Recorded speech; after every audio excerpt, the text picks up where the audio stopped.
Hi, everyone. Welcome to All About the Joy. This is Carmen Talk.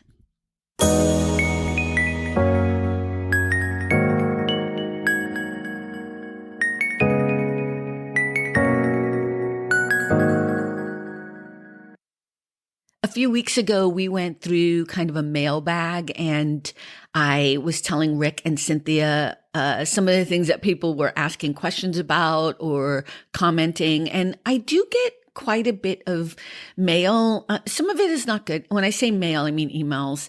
But some of it is actually asking questions. And although I try to answer them, what I realize is maybe some of this information is something that might help other people. So one of the questions, and I'm just going to do this in little bits because I think it might be helpful. And if it's not, that's okay too. But in this episode, what I want to talk about is how do you become more organized? Look it. I'm going to say this and I'm going to say it from like the bottom of my heart. I am overly organized. I have a calendar which is color coded and is pretty much detailed throughout the day. And if somebody were to look at that, they'd be like, "Oh my God, Carmen is crazy," which is kind of true. But it is who I am. I have always been very organized. I am one of those people that since I was a little kid, I make my bed every single day, even to this day. Even if no one is going to be coming into my home, my apartment is always in perfect condition. It's always perfectly organized. The reason why I'm stressing this so much is because there are bad parts to that too, although I do like spontaneity, I'm not really someone who, I don't really love it is what my point is. I can be spontaneous, but I really do have things really organized. So the reason why I'm sharing this with all of you is just because you're not organized like somebody else, or just because you're not like someone else, doesn't mean the way in which you do things is bad. Does that make sense? So if you don't make your bed every day and you don't have a color coded, calendar that has every single minute of your day, outlined, that's okay. There is nothing wrong for you being your absolute best, being your authentic self. So don't get it twisted, right? Don't get it confused that somehow because you don't do something the way someone else does it, you're doing it wrong. Actually, I would say that's not the problem at all. I'm going to give you some tips on how to maybe incorporate things into your life that you're not doing right now that will be easy for you. But what I really want to stress and what's really important is authenticity, and that who you are is perfect, exactly the way you are. What we all want to do is just get better, right? I want to be better about being more spontaneous. I want to be better about maybe not having to make my bed every morning because, I don't know. I still don't think there's a reason not to do that, but I'm just saying we all can improve, but within our own way in which we do things, not to change who we are, but to make ourselves better human beings, which I think kind of is the point, right? So here's the thing.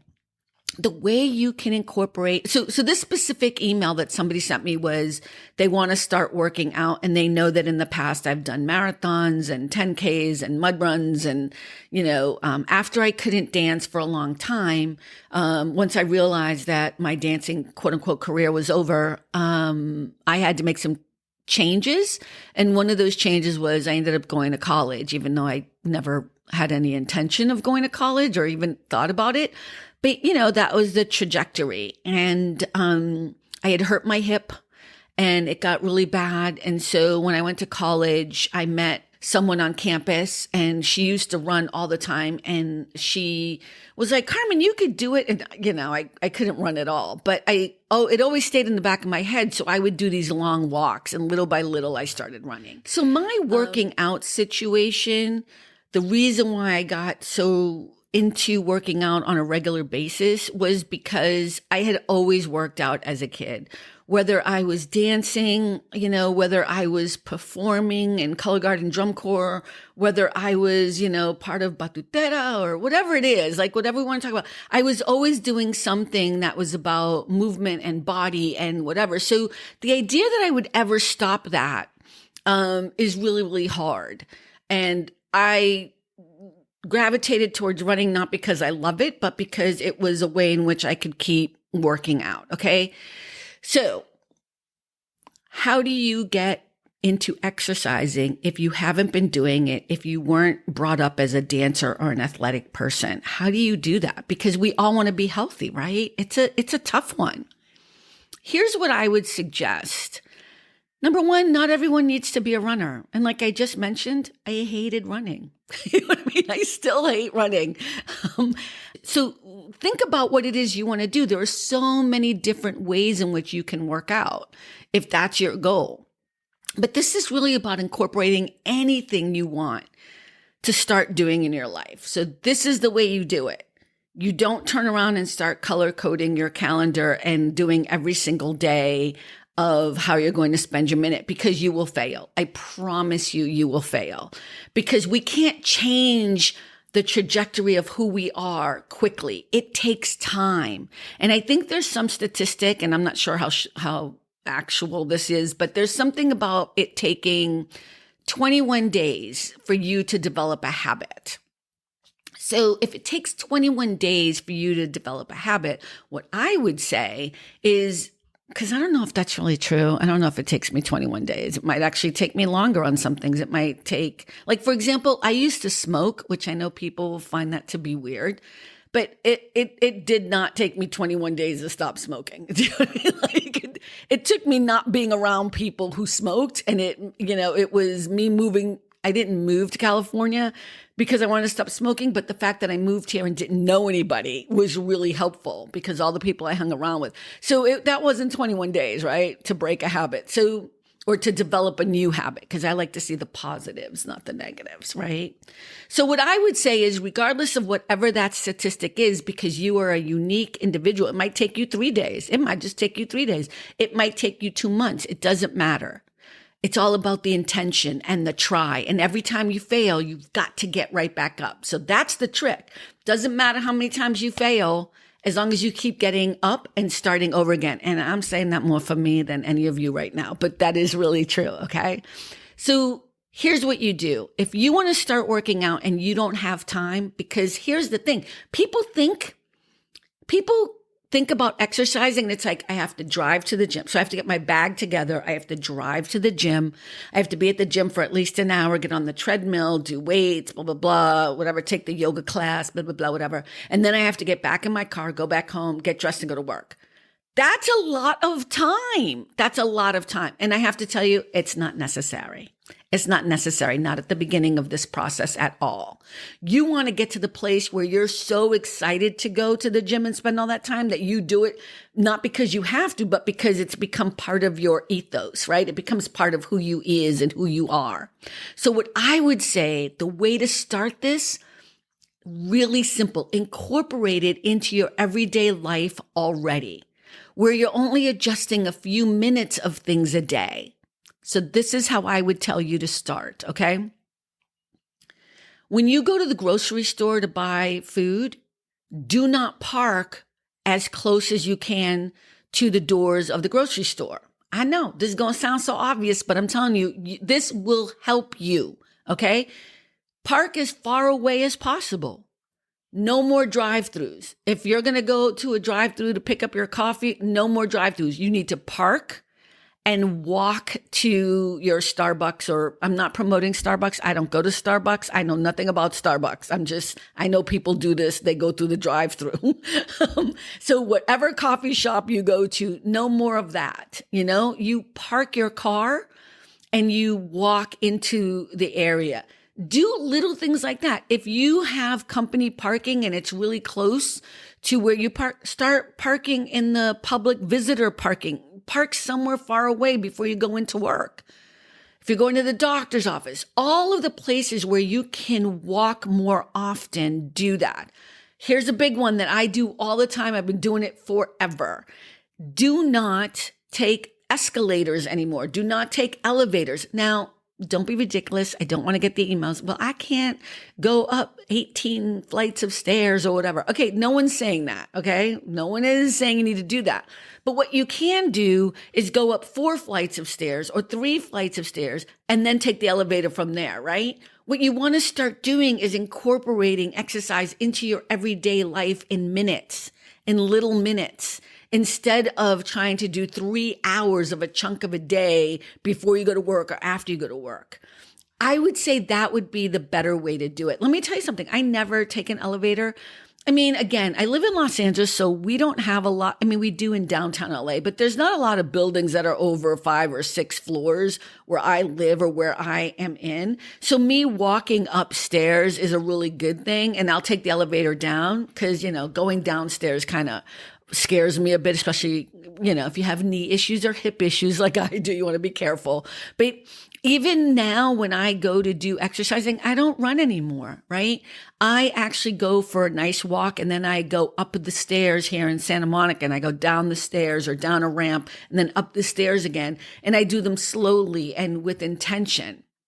These are simple ways in which you can start incorporating moments and getting more organized and getting involved with working out a little bit.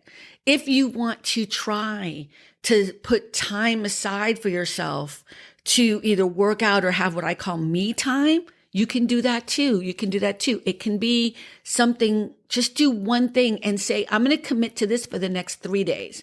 Don't make it a week. Don't make it 15 days. And do it like a Friday, Saturday, and Sunday when you'll be able to accomplish that change in your schedule, right?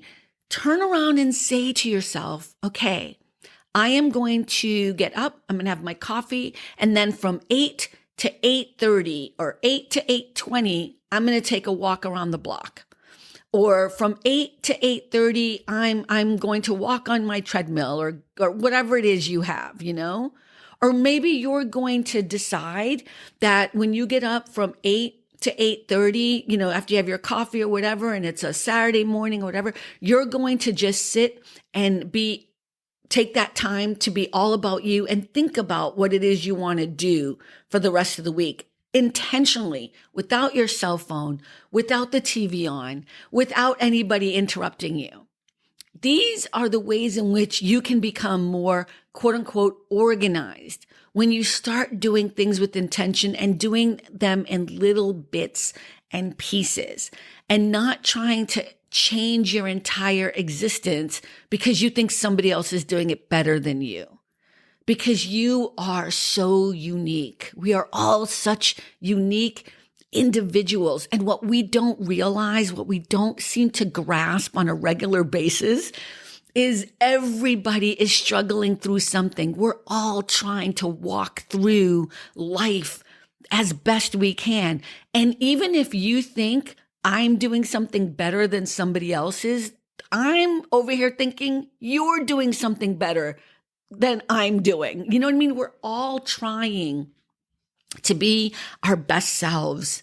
And you have to be able to sit with that for a minute and understand how uniquely beautiful and amazing and brilliant you are just to be here. You see what I'm saying? So let's summarize. Let's summarize a little bit. Stop knocking yourself down as if you're not doing something great and brilliant just by existing, because you are. Whatever your situation is in your life, that is your journey. That is the journey that you are on. You have choices, whether you believe it or not. You have choices to make in order for your life to be the way in which you want it to be. And the way your life is right now is because you have chosen to be in it. It might be too scary to move on. It might be a responsibility you have that you can't move on or you can't move through it. But again, it's still a choice. Okay, there are choices.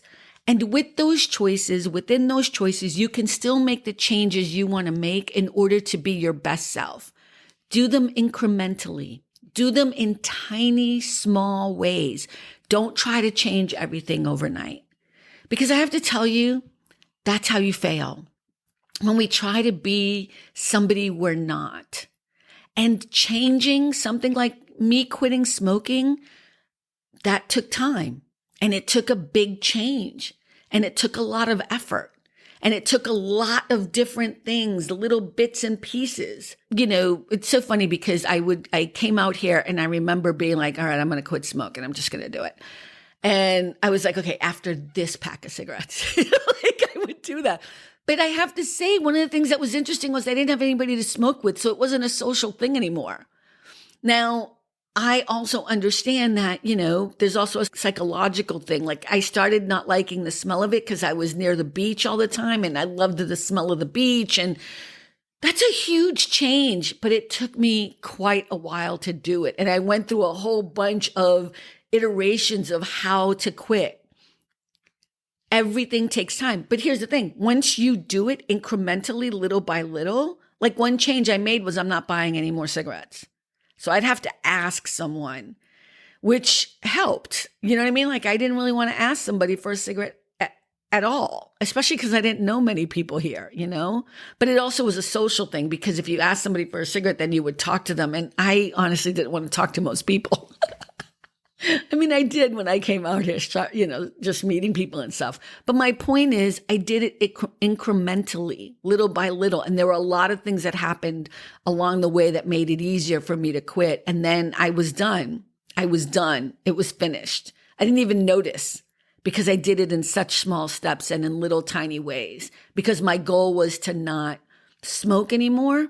And I was going to do it in such a way that I would never pick up a cigarette again. And I haven't. And I'm one of those people. I hate the smell of cigarettes. So be kind to yourself. Love who you are. Be a person who understands that you are uniquely brilliant and authentically who you're supposed to be, even in this moment, no matter what is going on in your life right now, no matter how tragic, how horrible, how sad, no matter what your health issue is, no matter what you think is going on in your life, this is exactly where you're supposed to start from right here in this moment and this time. And you got this. You got this. Whatever that next step is for you, you got this, right? And remember, you are lovely. You are beautiful. You're supposed to be here. We're excited that you're here. We love that you're here. And we're so excited to see who you are in the world because we're all social beings. We want to know who you are because you have grace and talent and you have skills and things to teach all of us. No matter if you think you don't, you're not here by mistake. You're here on purpose. And so we all do these little things to tweak who we are, to kind of do the things that we're supposed to be doing. So if your idea of wanting to work out or getting more organized is something that you think is going to make you a better person, then you do that and you do it incrementally. You do it little by little. You do it in pieces and then it becomes sustainable. So make a commitment for 3 days, just 3 days, and see how that works for you. 3 days, 15 minutes, making changes while you're walking or going to work or driving or going to certain places, parking farther away, walking along and seeing if that helps. If you have like something that measures your steps, you can also use your phone. That might help too, because that might inspire you. And this whole idea of having to do 10,000 steps, get that out of your head. That somebody made that up as a marketing tool. That is not true. If you did more steps today than you did yesterday, that's the goal. You know what I mean? Even if it's 2 steps more. Okay. The goal is to get yourself active and to get yourself to a place. So stop listening to all the noise. Let's get all the noise out of there. And let's just be our best selves every single day, doing the best we can in the way in which we can do it. I hope that helps. Thanks, everyone. I really appreciate you being here. I'm going to have more Carmen talks. And remember, we're always live on Friday Night Lives. at 6 p.m. Pacific, 9 p.m. Eastern. We're always here on Sundays, usually with a great interview and or a topic that we're discussing. We're also going to have Carmen Talks, and we're going to be adding another show in the fall. So I'll talk about that later when there's more time. But remember, at the end of the day, it really is all about the joy. Bye, everyone. Thanks for stopping by All About the Joy. Be better and stay beautiful, folks. Have a sweet day.